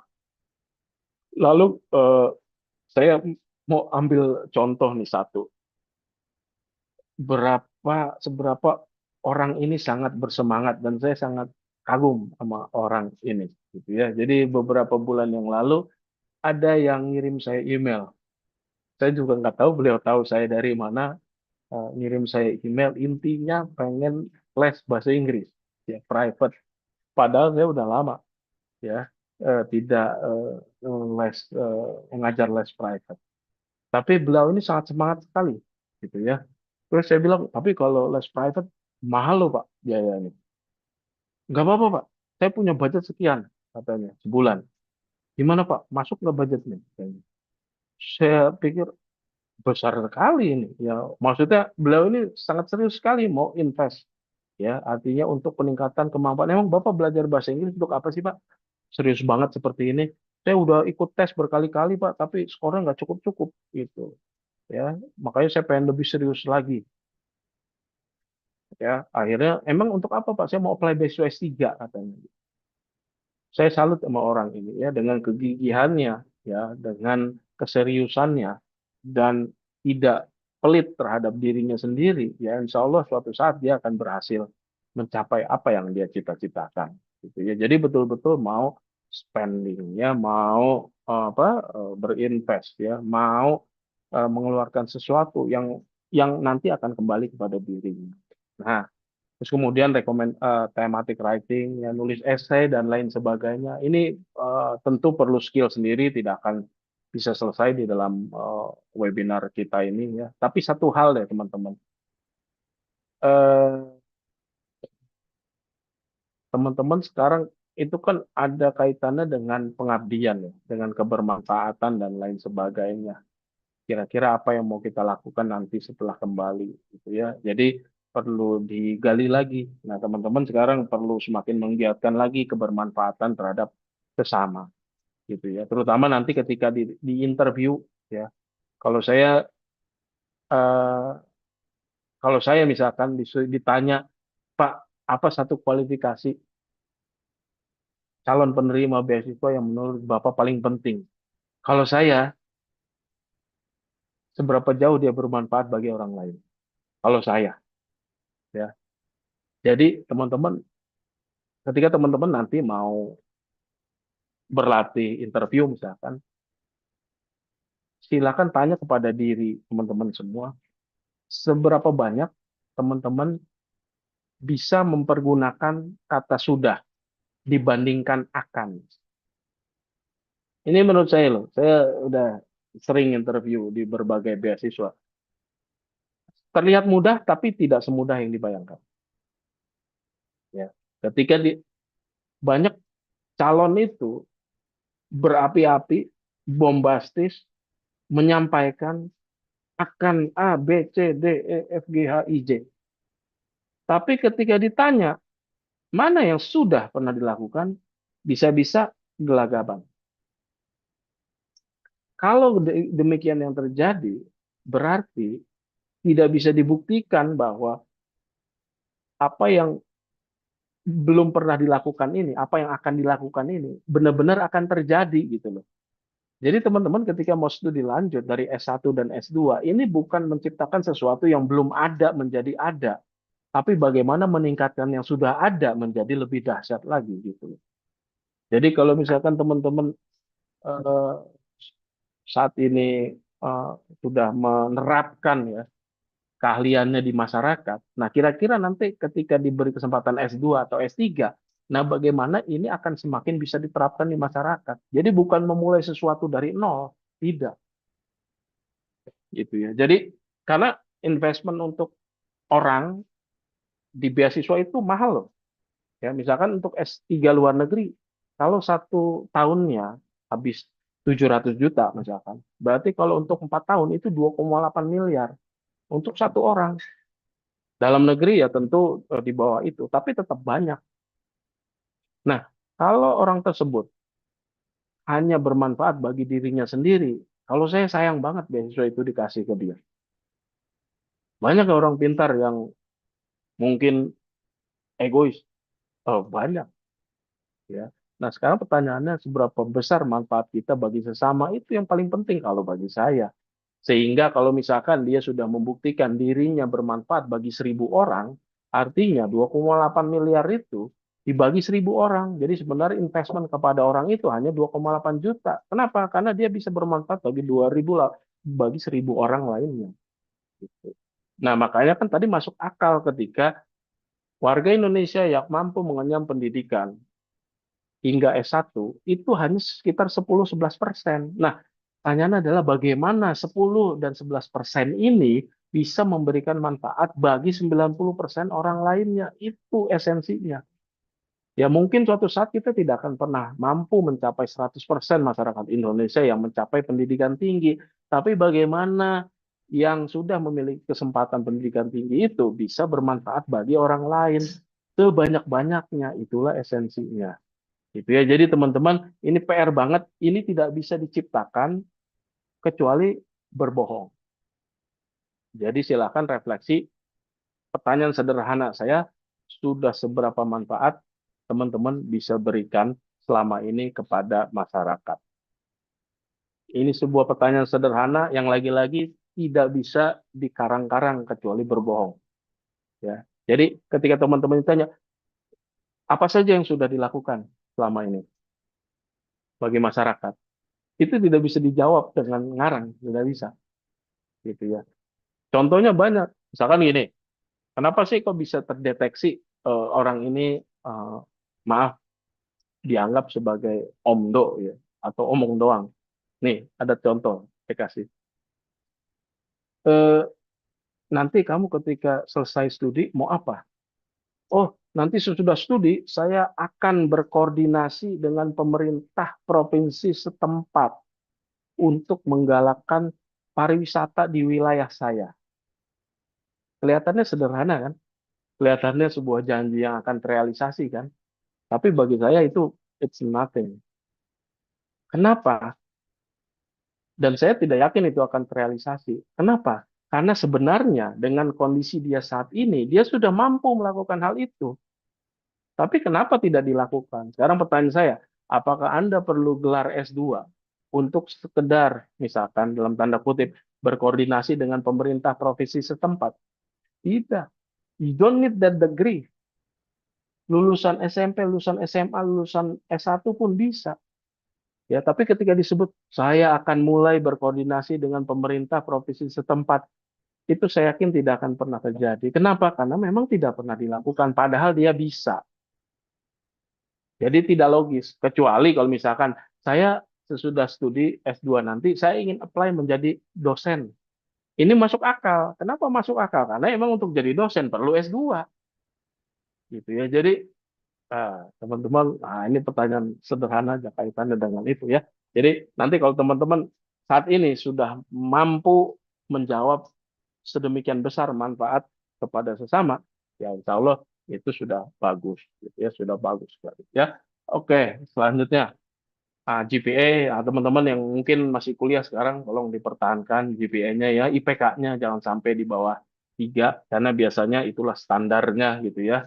Atau kadang ada sih yang lebih rendah sedikit, tapi baiknya tidak gitu ya.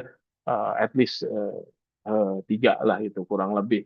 Nah, itu tadi saya sampaikan kebermanfaatan kaitan dengan community service. Silahkan digali kira-kira kalian apa yang teman-teman punyai dan bisa terapkan di masyarakat. Karena itulah nanti yang akan membantu teman-teman ya ketika masuk di seleksi beasiswa tahap selanjutnya ya gitu ya. Karena ya itu tadi mungkin tidak akan banyak banget warga Indonesia yang memiliki kesempatan untuk S2 atau S3.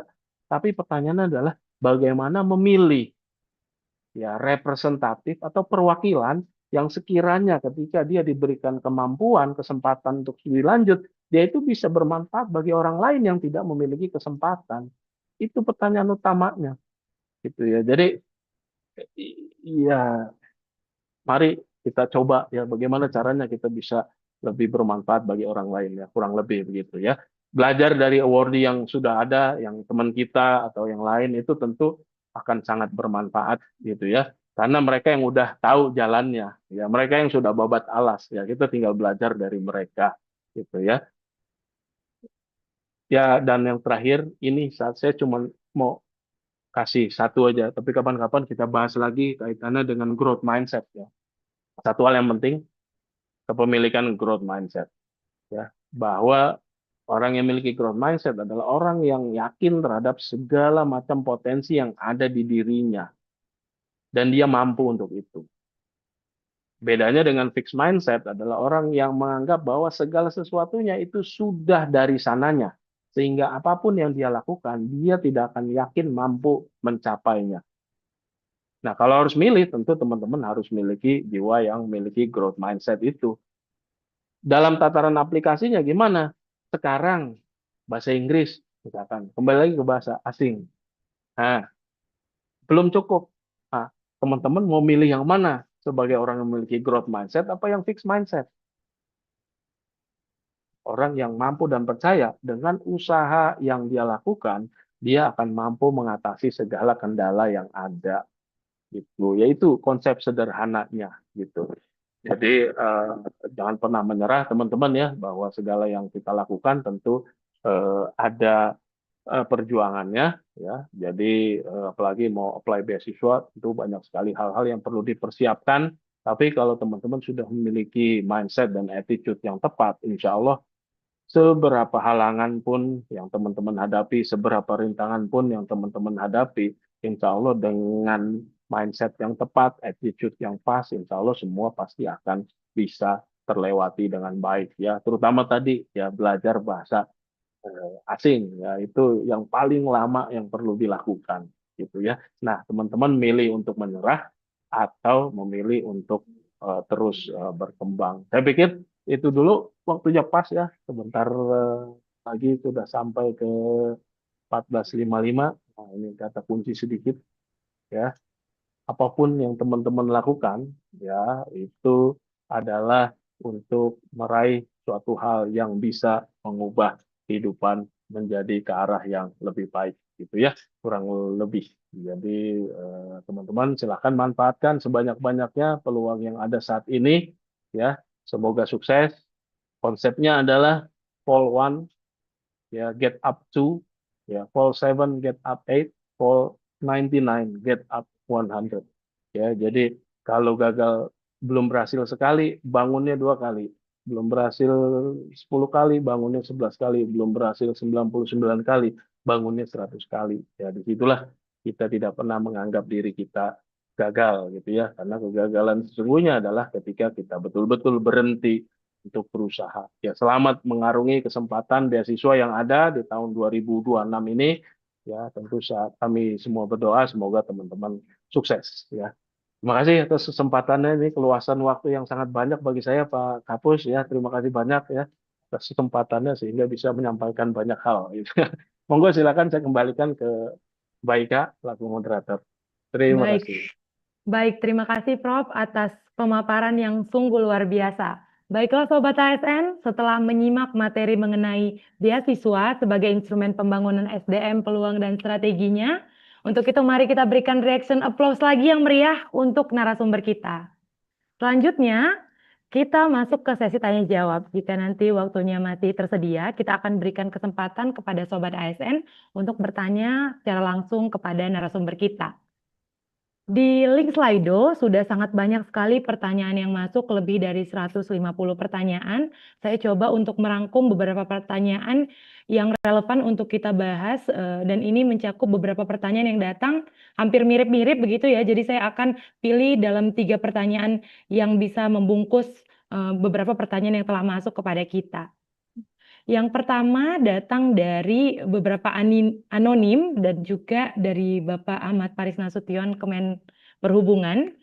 Bagaimana pemateri melihat relevansi kebijakan pembatasan usia dalam beasiswa ASN di tengah adanya tuntutan peningkatan kompetensi dan tuntutan pembelajaran sepanjang hayat. Apakah ada beasiswa yang masih memberikan kesempatan bagi pegawai di usia 40 atau mungkin 45 tahun ke atas? Ini yang terkendala soal usia tadi, Prof. Mungkin boleh langsung dijawab kepada Prof. Didin, kami silakan. Ini jawabnya rada tricky nih, karena pertanyaan ini memang sering terjadi.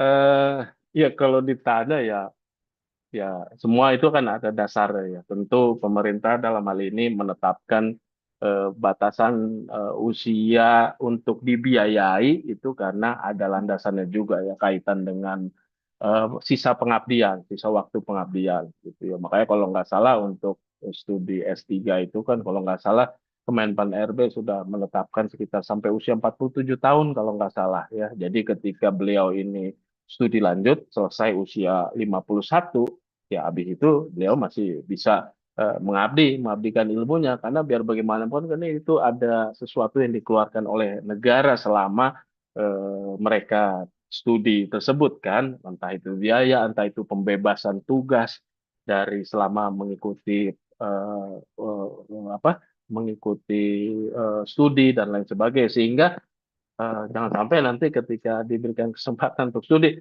selesai pensiun ya sayang juga. Padahal itu kan untuk pengembangan di institusinya. Jadi saya pikir ya semua pasti ada apa landasan-landasannya gitu ya. Tapi begini ya Bapak Ibu ya, bisa dicek misalkan salah satunya di LPDP itu sudah ada terkait dengan beberapa tahun yang lalu. Ini berdasarkan masukan juga dari masyarakat, gitu ya. Contoh untuk beasiswa S3 untuk kategori profesi-profesi tertentu itu sudah dimaksimalkan hingga usia 47 kalau nggak salah ya untuk S3. Ya jadi artinya ruang dialog, ruang harapan, nah itu pasti selalu ada gitu ya. Jadi mudah-mudahan Bapak atau Ibu yang masuk dalam kategori tersebut ya bisa memanfaatkan ya, contoh nih. Tapi ada aja yang enggak nih ceritanya nih. Kadang-kadang suka apologi juga Mbak. Jadi saya tahu karena kan saya kalau beasiswa juga gitu ya. Usianya udah ditambah gitu ya. Ada teman nanya gitu ya.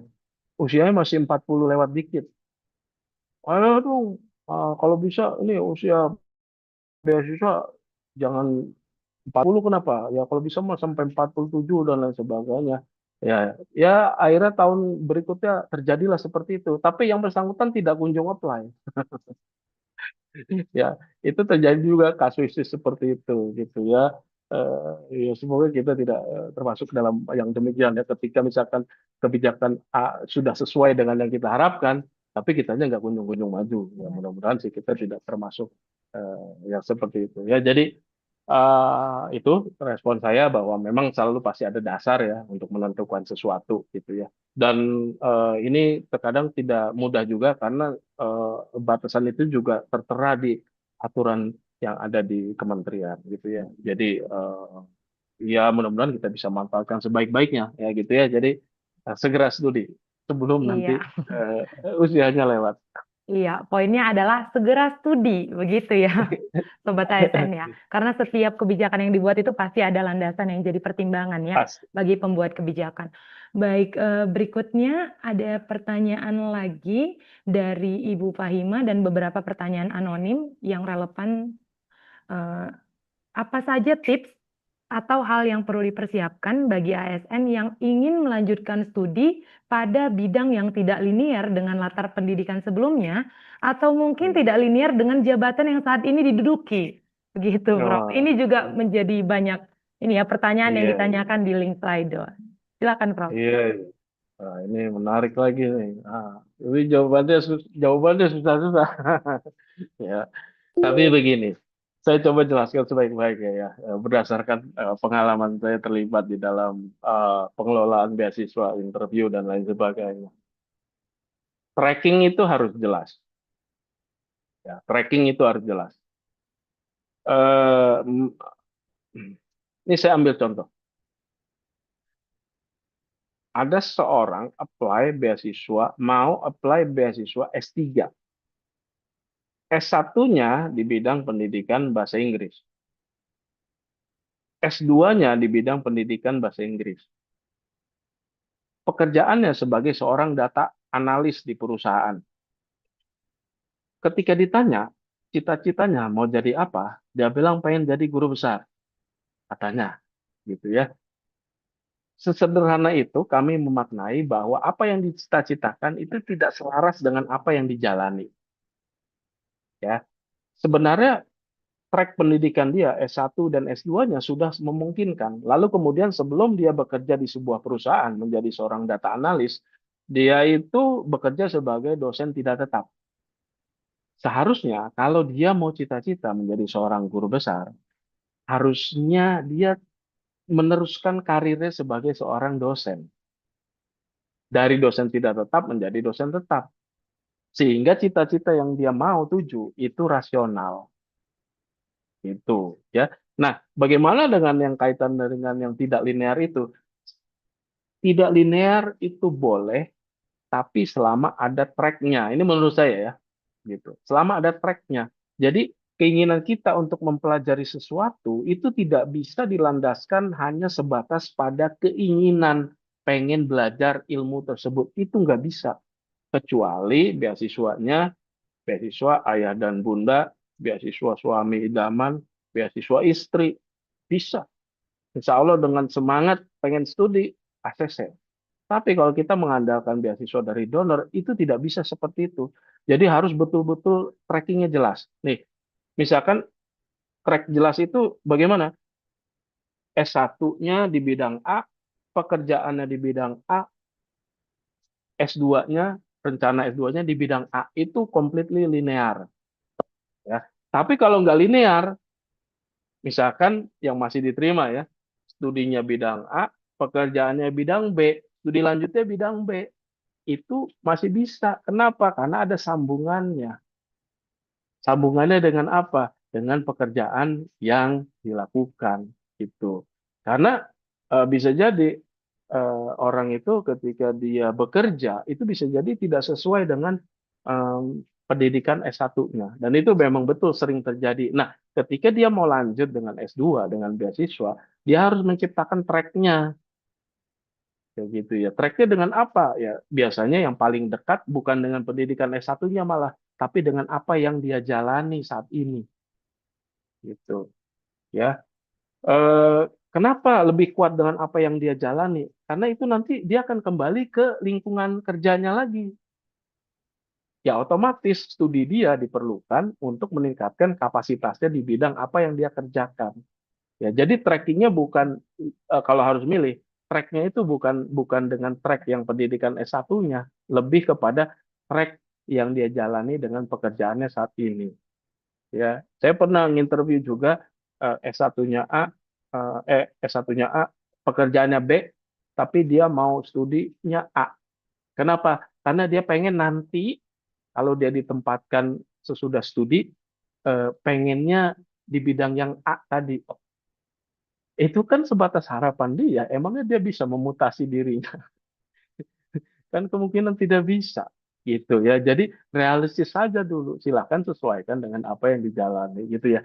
Jadi kalau kita punya passion terhadap sesuatu, alasan pemilihan, itu pastikan kalau kita memang pengen apply melalui beasiswa, pastikan itu bisa terjustifikasi dengan baik.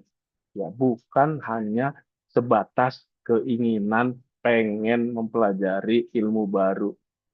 Itu yang harus benar-benar dipahami. Karena saya sering ketemu dengan yang seperti itu. Ya, semoga sukses ya, Bapak, ya Bu ya. Eh, Ya, Baik. nggak masalah ya gali linear, tapi yang pasti harus ada tracknya. Ya, nggak Mm-mm. bisa tiba-tiba track itu muncul sendiri. Mm-mm. Iya, baik. Terima kasih Prof atas jawabannya. Jadi poinnya adalah tidak linear itu boleh saja selama ada tracking yang jelas. Gitu ya Prof ya? Ya, ya, Eh, betul. kita boleh masuk ke pertanyaan lain ya Prof. Ini yang mungkin banyak juga ditanyakan Prof. Dan Boleh. menjadi kegalauan bagi sebagian besar pemburu beasiswa sepertinya. Nah, Apa itu galaunya? Apa saja yang biasanya dicari oleh pemberi beasiswa yang harus ada pada diri para pendaftarnya? Bagaimana tips menjual nilai yang dimiliki agar stand out, walau role yang dimiliki itu sebenarnya terlihat sederhana atau trivial saja begitu, Prof. Silakan, Prof. Aduh, pertanyaannya berat-berat semua ya. Jawaban-jawabannya apa ya? Pertanyaan itu harus berdasarkan pengalaman ya dan lain sebagainya. Ya, tapi banyak sih halnya ya yang dicari dari seorang beasiswa. Kalau saya tadi saya sudah ungkapkan, saya mencari orang yang sekiranya dia itu eh, memiliki kebermanfaatan yang banyak terhadap sesama. Kenapa saya pilih nomor satu itu? Karena alasannya sudah saya jelaskan. Logisnya kenapa gitu ya. Eh, Lalu kemudian yang lain bisa jadi hal yang lain, yaitu tadi keselarasan antara apa yang dia lakukan dengan apa yang selama ini dia lakukan dan apa yang akan dia lakukan nanti gitu ya. Jadi eh, eh, banyak sebenarnya ketika kita bicara tentang hal-hal terkait dengan beasiswa ya. Lalu kemudian misalkan ingin sekali diketahui misalkan ketika orang ini punya masalah di dalam hidup atau kendala di dalam hidup, bagaimana sih problem solvingnya? Gitu. Ya, gitu. Makanya kan pertanyaan-pertanyaannya suka ada yang kaitannya dengan bisa nggak Anda contohkan contoh kegagalan yang pernah terjadi di dalam hidup Anda kan gitu ya. Eh, jadi bisa jadi itulah pengen dilihat kaitannya dengan bagaimana dia melakukan problem solving. Tapi satu hal juga yang perlu kita pahami bahwa hmm, beasiswa itu juga terkadang yang harus kita lawan itu bukan stand out from the crowd melawan orang lain, tapi melawan diri sendiri. Gitu. Karena tidak semua beasiswa itu pakai kuota, kan gitu. Selama dia sudah memenuhi passing grade tertentu, dia itu bisa dinyatakan lolos. Artinya yang harus benar-benar mereka waspadai adalah dirinya sendiri. Mampu nggak mengalahkan diri sendiri? Ya, itu yang paling penting juga gitu ya. Jadi rangkaian-rangkaian penilaian di dalam proses beasiswa itu banyak hal gitu ya. Jadi kalau misalkan kita belum berhasil, ya kita usahakan lagi ya di tahun-tahun berikutnya gitu. Karena bisa jadi kita belum dapat itu bukan karena kita kurang bagus, tapi bisa jadi lebih banyak yang bagus lagi di atas kita. Itu yang sering terjadi. Kemarin saya barusan diskusi lagi sama seorang itu ya yang belum berhasil mendapatkan beasiswa tertentu karena nilainya belum sampai dikit lagi katanya. Saya sampaikan ke dia, bisa jadi hal yang terjadi tahun ini ketika Anda apply lagi bisa jadi berbeda. Bisa jadi nilai Anda turun, bisa jadi. Ya, atau bisa jadi nilai Anda udah cukup ya dan bisa mengalahkan orang lain gitu ya. Jadi intinya jangan pernah berhenti berusaha. Intinya itu karena kita nggak pernah tahu ya kapan ya kita akan berhasil meraih apa yang kita harapkan. Kadang ada orang yang cuma perlu sekali berhasil, kadang kayak saya 2 kali, kadang ada yang 4 kali, kadang ada yang sampai 15 kali. Ya, jadi intinya semangat terus. Nanti juga ada momen. Baik, terima kasih Prof atas jawaban yang sangat luar biasa ya. Tadi poin dari Prof Didin, kalau perspektif Prof Didin itu yang paling penting adalah kebermanfaatan bagi banyak orang dan keselarasan apa yang dilakukan dengan apa yang akan dilakukan. Begitu ya kira-kira ya Prof ya. Kurang lebih ya. Baik, karena masih ada waktu, jadi kita berikan kesempatan kepada Sobat ASN untuk secara langsung bertanya kepada narasumber kita. Bagi Sobat ASN yang di-invite untuk bergabung ke link panelis, untuk bisa menerima dan bisa langsung unmute dan bertanya kepada narasumber kita.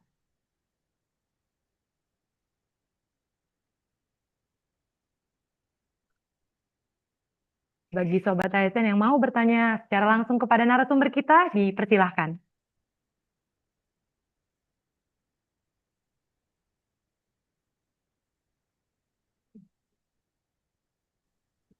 Silakan Ibu Zahra dari Perpusnat. Kami berikan Iya, kesempatan untuk bertanya secara langsung kepada Prof. Didi. iya, terima kasih. Prof. Didin izin bertanya, saya kan saat ini di Perpustakaan Nasional sebagai pustakawan ahli pertama, tapi sayangnya status saya masih ASNP 3K, dan itu memang jujur sangat menghambat saya untuk memutuskan kuliah, dan kuliah saya tuh berharap banget, saya lagi berusaha untuk keluar negeri nih. Nah sayangnya kan kalau Hmm. misalnya mau keluar negeri, ASNP 3K itu tidak diizinkan, bahkan untuk sekolah di dalam aja juga sulit gitu. Nah, mungkin sebagai masukan ke BKN juga, tolong dong diperhatikan juga yang ASNP 3K, karena kami tuh apalagi yang masih muda gitu. Katanya kan selama tidak berhubungan berurusan dengan hukum, kami akan diperpanjang ya. Tapi mohon kesempatannya untuk kami juga untuk bisa melanjutkan sekolah, studi, dan mungkin dari pandangan Prof. Didin, eh, misalnya nih ketika kami juga ditanya sebagai ASN P3K, ketika misalnya kami harus resign dulu untuk dapat kuliah ke luar negeri, misalnya saya mau apply AAS. Nah, itu Hmm. saya menjelaskan ke apa namanya, ke eh, yang menginterview saya apa ya, ketika saya kan berharap pastinya bisa balik untuk mengabdikan diri saya lagi ya, tapi sayangnya misalnya saya sudah resign dari tempat sebelumnya. Nah itu bagaimana supaya saya bisa meyakinkan bahwa ketika saya kembali, walaupun saya sudah tidak bekerja di tempat sebelumnya, saya tetap bisa mengabdi dengan ilmu yang saya sudah dapat gitu. Terima kasih. Wassalamualaikum warahmatullahi wabarakatuh. Baik, terima kasih Waalaikumsalam atas warahmatullahi pertanyaannya kepada wabarakatuh. Prof. Didin. Dipersilakan untuk langsung menjawab. Iya, ini sebagian besar bukan wewenang saya untuk menjawab, tapi saya udah sering dengar terkait dengan hal ini gitu ya. Jadi mudah-mudahan ada segera kejelasan kaitannya dengan P3K, karena di kami juga, kebetulan saya mengelola di Kementerian Agama juga beasiswa, ya nggak berani untuk apa eh, untuk apa ya, membuka kesempatan dulu gitu ya, karena belum ada apa ya, belum ada keputusan yang final terkait dengan status P3K ini gitu ya. Jadi kami waktu itu berada di persimpangan gitu ya. Jadi sekarang masih menunggu gitu ya. Mudah-mudahan bisa segera ada kejelasan terkait dengan ini gitu. eh Ya gimana ya, Mbak ya, menjawab itu, memang ketika kita mendapatkan kesempatan itu kan selalu pertanyaan itu akan mengarah kepada nanti apa yang akan Anda lakukan kembali di tempat kerjanya gitu ya. Jadi memang akan selalu